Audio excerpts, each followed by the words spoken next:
Welcome. In today's explainer, we are going to tackle one of the most fundamental questions in all of finance. What is something truly worth? Whether you're an investor, a student, or a business leader, understanding how to value a security is absolutely essential for making any kind of intelligent financial decision. So let's open up this toolkit. So let's start with a really practical question. You see a stock trading at 1,500 rupees. What does that price tag really tell you? Well, yeah, it's the market price, but that's just one piece of the puzzle. As investors, our job is to look past that price tag to figure out the asset's intrinsic value.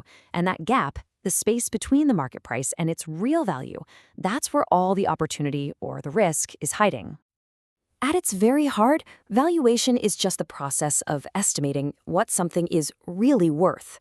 It's the absolute bedrock of finance because, let's be honest, without a reasonable estimate of value, you're not investing, you're just speculating. And the great thing is, the core principles we're about to cover, they work for a single stock, a bond, or even an entire business. Okay, let's build our foundation. The first big concept is the required rate of return. Now, you should think of this as your personal minimum hurdle. If you're going to tie up your money in an investment, you need to be compensated for it, right? This rate is also what we call your opportunity cost. It's the return you're giving up by not putting your money in the next best thing. But of course, not all investments are created equal. Why would you ever risk your money on a volatile stock if you could get the same return from a super safe government bond? The answer is you wouldn't. So to convince you to take that extra risk, the stock has to offer an extra reward, that additional kicker that you demand. That's the equity risk premium. Let's make this super simple. Imagine a government bond gives you a guaranteed 7%. You wouldn't even think about a risky stock unless it offered something more.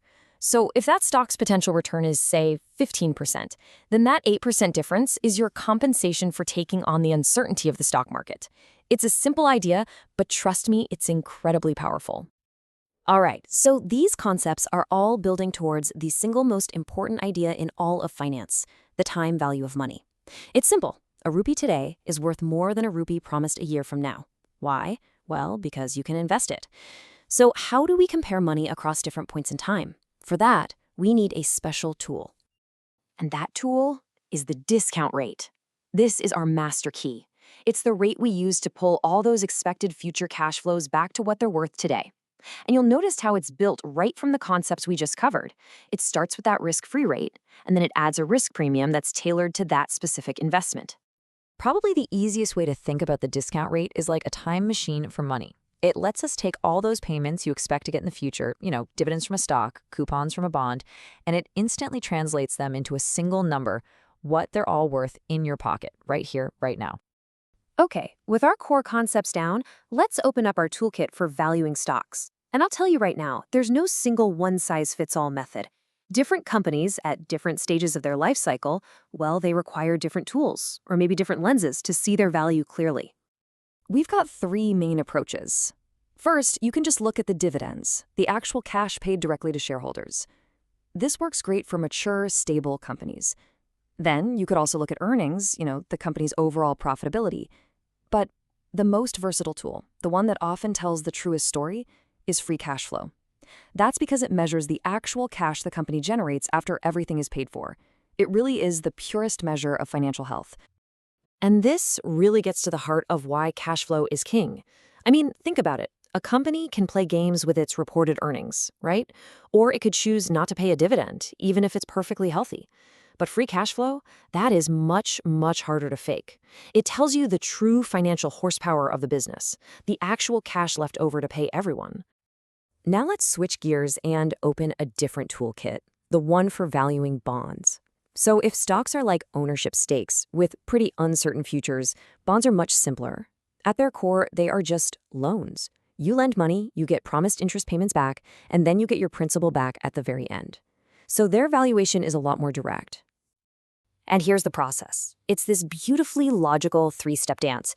First, you just map out all the fixed interest payments, we call them coupons, that you're going to receive. Second, you add in that lump sum principal you get back when the bond matures. And third, well, you use that master tool again, the discount rate, to pull all of those future payments back to what they're worth today. And that is the bond's price. Simple as that. Now, this next bit is maybe the most critical relationship in the entire bond world, the one between interest rates and bond prices. Just think of it like a seesaw. When new interest rates out in the market go up, your older bond that's paying a lower rate, well, it suddenly looks less attractive, so its price goes down. But when market rates fall, your bond's higher payment looks fantastic and its price goes up.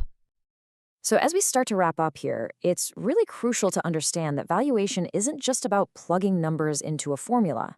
That's the science part, sure. But the art comes from the assumptions you have to make.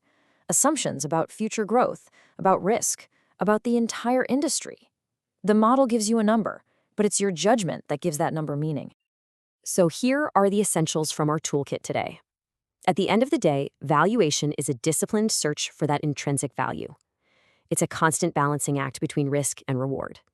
The discount rate is our time machine for money.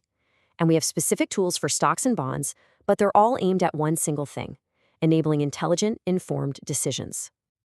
So I'll leave you with this final thought. Our toolkit is fantastic for calculating a price based on what we know today. But in a world that's always changing, what are the things a spreadsheet can't capture? The brand, the leadership, the culture.